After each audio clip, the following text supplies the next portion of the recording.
Varicose veins కి సరైన చికిత్స కోసం సంప్రదించండి ఎవిస్ హాస్పిటల్. నమస్తే, నేను మీ జయ. మళ్ళీ ప్రపంచానికి ప్రమాదం పొంచి ఉందా అంటే అవుననే వార్తలు వస్తున్నాయి.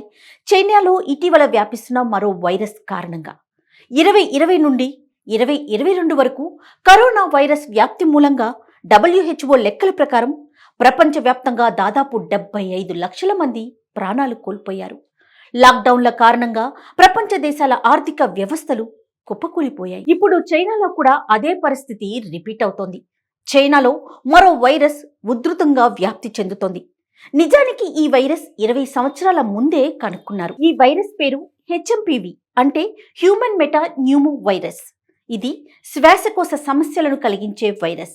ఊపిరితిత్తులతో పాటు శ్వాసతో ముడిపడిన అవయవాలను ఇది బాధిస్తుంది. కోవిడ్ మహమ్మారి అనంతరం చైనాలో ఈ HMP వైరస్ అతి వేగంగా వ్యాపిస్తున్నట్లుగా రిపోర్ట్లు చెబుతున్నాయి. సోషల్ మీడియా సమాచారం ప్రకారం ఈ వైరస్తో పాటు ఇన్ఫ్లుయెంజా వంటి ఇతర వైరస్లు కూడా తీవ్రతరం అవుతున్నాయి. చైనా వ్యాప్తంగా అత్యవసర పరిస్థితిని ప్రకటించినట్లుగా తెలుస్తోంది.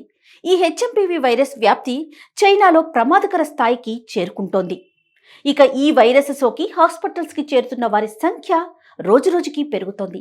ఈ విషయం తెలుసుకున్న పలు దేశాల ప్రభుత్వాలు, ప్రజలు కూడా అప్రమత్తమవుతున్నారు. HMPV వైరస్ సోకిన వారిలో జలుబు వంటి సాధారణ లక్షణాలతో ప్రారంభమవుతుంది. కానీ చిన్నపిల్లలు, వృద్ధులు మరియు రోగ నిరోధక శక్తి తగ్గిన వారికి ఇది ప్రాణాంతకంగా మారే అవకాశం ఉంది. ఈ వైరస్ న్యూమోనియా, ఆస్తమా తీవ్రత వంటి సమస్యలను ప్రబలం చేస్తోంది. ఈ HMP వైరస్ దగ్గడం, తుమ్మడం, కలుషితమైన వస్తువులను తాకడం ద్వారా వేగంగా వ్యాపిస్తోంది.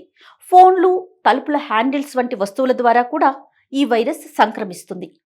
ఈ HMP వైరస్ చైనాలో మాత్రమే కాకుండా సరిహద్దు దేశమైన భారత్లో కూడా వ్యాప్తి చెందే ప్రమాదం లేకపోలేదు. వైరస్ వ్యాప్తిని నివారించడానికి ప్రజలు తక్షణం ఈ జాగ్రత్తలు తీసుకోవాలి.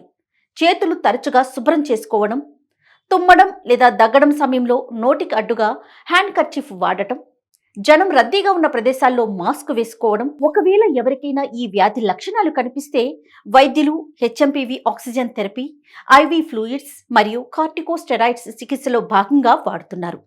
ఇక ముఖ్యంగా ఈ వైరస్ శీతాకాలం వ్యాప్తి చెందుతుంది. ప్రజలంతా కూడా అప్రమత్తంగా ఉండి తగిన జాగ్రత్తల్ని పాటించాలి. ఈ వైరస్ మన దేశంలోకి రాకుండా ప్రభుత్వాలు కూడా అప్రమత్తంగా ఉండాలని కోరుకుందాం. నమస్తే.